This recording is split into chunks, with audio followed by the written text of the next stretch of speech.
Hello everyone, আসসালামু আলাইকুম। Tahmina's cooking recipes চ্যানেলে সবাইকে স্বাগতম জানাচ্ছি আরও একটি নতুন রেসিপি দেখার জন্য।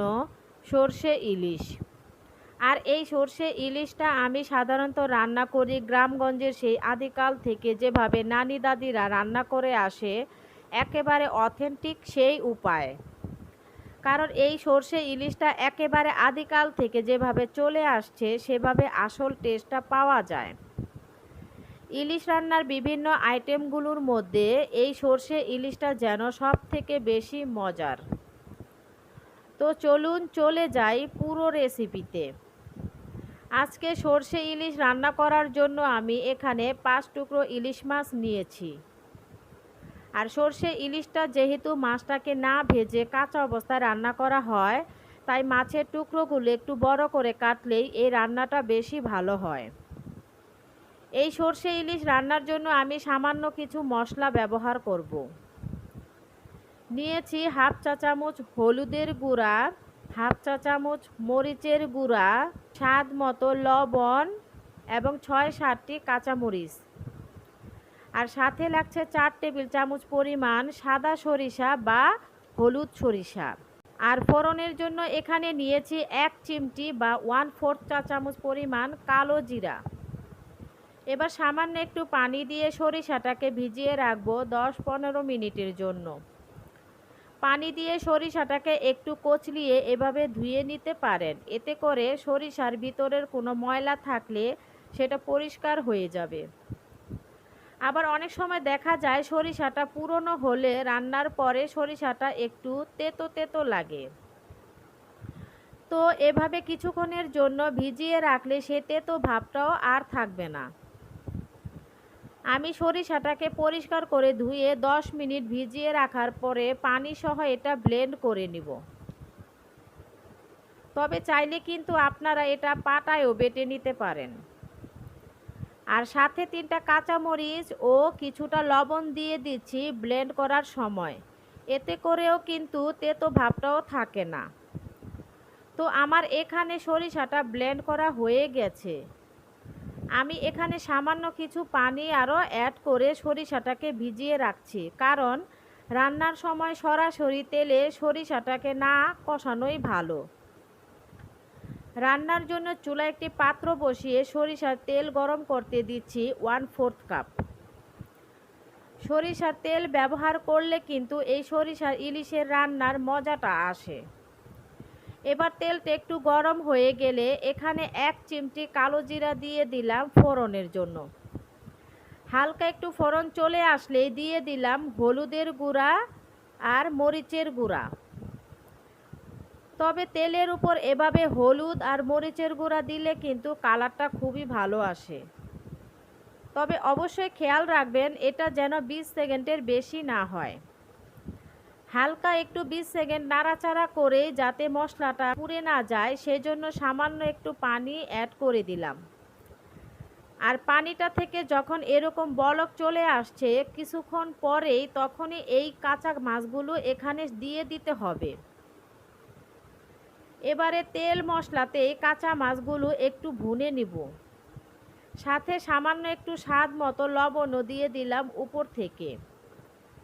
সেই আদিকাল থেকে কিন্তু এই সরিষা ইলিশ রান্নায় এই সামান্য মশলাগুলোই ব্যবহার করা হয়।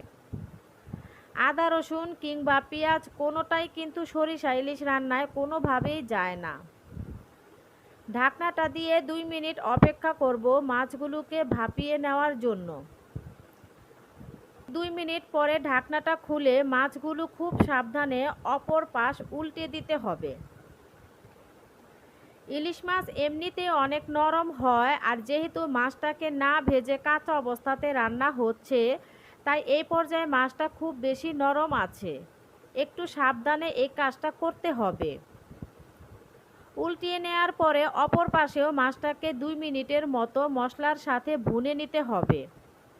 আর চুলার জালটা মিডিয়াম থেকে সামান্য একটু লোতে রাখতে হবে। এভাবে দুই পাশে 4-5 মিনিট ইলিশ মাছকে ভুনে নেওয়ার পরে এখানে পানিতে গুলিয়ে রাখা সেই সরিষা বাটাটা অ্যাড করতে হবে। এর কারণটা এবার বলি, আপনি যদি তেলের মশলায় সরিষাকে সরাসরি দিয়ে কষিয়ে নিতেন তাহলে কিন্তু অনেক সময় সম্ভাবনা থাকে সরিষাটা তেতো হয়ে যায়। তো এই জন্যই রান্নাটা প্রায় অর্ধেক পর্যায়ে চলে আসলে তারপরে সরিষাটা এখানে অ্যাড করবেন। আমি এখানে প্রতিটা স্টেপ বাই স্টেপ আপনাদেরকে টিপসগুলো দেওয়ার চেষ্টা করেছি, যাতে করে সরিষা ইলিশ রান্না করলে সরিষা তেতো হওয়ার কোনো চান্সই না থাকে। তো আপনারা এইভাবে যদি প্রতিটা স্টেপ ফলো করেন, আশা করি আপনাদের সরিষা ইলিশ রান্না করতে আর সরিষাটা কখনোই তেতো লাগবে না। এভাবে সরিষা দেওয়ার পর প্রায় 3 মিনিট পরে মাছটাকে শেষবারের জন্য আরেকবার উল্টে দিয়েছি। আর রান্নার শেষ পর্যায়ে এখানে আমি আরও 1 টেবিল চামচ পরিমাণ সরিষার তেল দিয়ে দিচ্ছি। এই কাঁচা সরিষার তেল কিন্তু রান্নাতে একটা অসাধারণ ফ্লেভার নিয়ে আসবে। 4-5টা আস্ত কাঁচামরিচ দিয়ে দিচ্ছি। কাঁচামরিচটা রান্নায় কিন্তু খুব সুন্দর একটা ফ্লেভার যোগ করবে। এবার চুলার জালটা একেবারে লো করে দিয়ে ঢাকনা দিয়ে মাছটাকে রান্না করব আরও 3 মিনিট। তো এভাবে সরিষা দেওয়ার পরে মাছটাকে টোটাল 5-6 মিনিটের বেশি রান্না করার প্রয়োজন হবে না। মোটামুটি সব মিলিয়ে 10 থেকে 12 মিনিটের মধ্যে কিন্তু এই রান্নাটা হয়ে যাবে। রান্নাটা শেষে চুলাটা বন্ধ করে ঢাকনা দিয়ে চুলার উপরে তরকারিটা রেখেই অপেক্ষা করব আরও 5 মিনিট। এতে করে কিন্তু তেলটা সুন্দরভাবে উপরে ভেসে উঠবে। এবার আমি মাছটাকে পরিবেশন করে নিচ্ছি।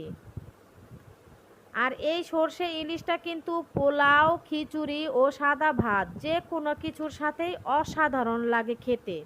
বৈশাখ তো বটেই, সেই সাথে ইলিশের ভর মৌসুমগুলোতেও এই সর্ষে ইলিশের মজাটা নিতে কিন্তু ভুলবেন না। আজকের রেসিপিটি কেমন লাগলো অবশ্যই আমাকে কমেন্টস করে জানাবেন। আর ভালো লাগলে অবশ্যই একটি লাইক দিবেন এবং আমার চ্যানেলটি সাবস্ক্রাইব করে পাশেই থাকবেন। আজকে এখানেই বিদায় নিচ্ছি। সবাই অনেক ভালো থাকবেন। আল্লাহ হাফেজ।